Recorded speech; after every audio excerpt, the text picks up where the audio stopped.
The nation's deadly opioid epidemic is so bad that it's dragging down our average life expectancy, which has dropped 2 years in a row.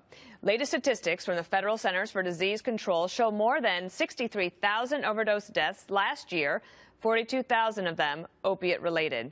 That tops the number of deaths at the height of the AIDS epidemic.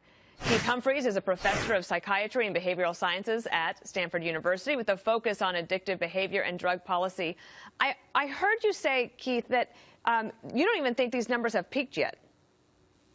Unfortunately, no, they haven't. We see this huge rise in the raw numbers, but also if you look at the rate of increase, it's still going up.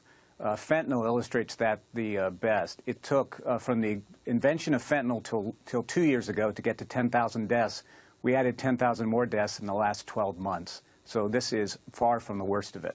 Based on your expertise, what is it about the addictive properties of the opiates that it changes your brain chemistry, and it's difficult to ever get off of it? And then fentanyl, in particular, coming across the border, we know that, and also illegally coming in from other places, not just across the border, but coming into the country. Is there any way that you can see right now that you could change the behavior? I mean, that's what you're an expert in that. And I'm curious if you think that's possible. I know that some of these states and localities want to sue the pharmaceutical companies. I don't know what you get from that. Yeah, so there's more than one problem here. The first is, how do you stop creating new people who are addicted to opioids? And that requires a change in medicine, which is starting to happen but needs to go faster. We need to stop putting people on these medications when they don't need them. There's no reason for a 14-year-old kid, for example, who had an uncomplicated wisdom tooth extraction to walk out of a dentist's office with 30 Vicodin and a promise for a refill, and yet that still happens. So on the preventive side, we need to stop creating new addicted people. Then with those who are addicted, we need to give them high-quality services, give them treatment that will get them out of this very difficult situation they're in, which is harmful to them, but also is very difficult for their families and for the communities in which they live. What do you think about the lawsuits that the cities and counties there's about 5 or 6, I guess, that are starting to go to court to try to, I guess, get more funding and punish and maybe change behavior? But then are there effective treatments that can help people that are addicted?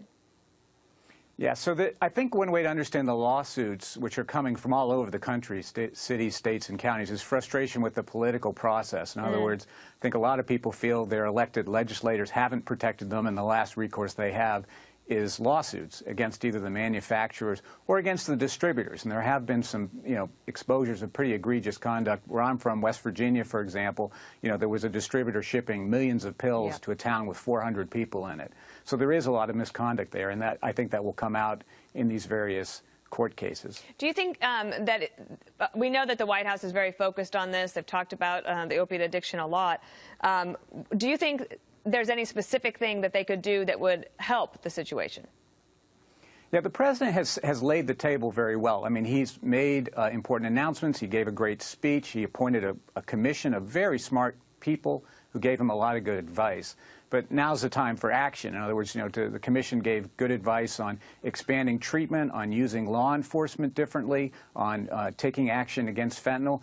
But now it's time for him and the Congress as well to put it into action. They haven't done that yet, and I very much hope they will. People around the country hope that they will, because we're losing 175 people a day, so we really need to go quickly on this. It's the people, it's what their families go through, and also we see here that the government estimates that the health care costs and poor job performance is costing Americans $78 billion a year. That's according to the CDC. So obviously we all need to do more. Keith Humphreys, thanks so much for being here today. Thank you.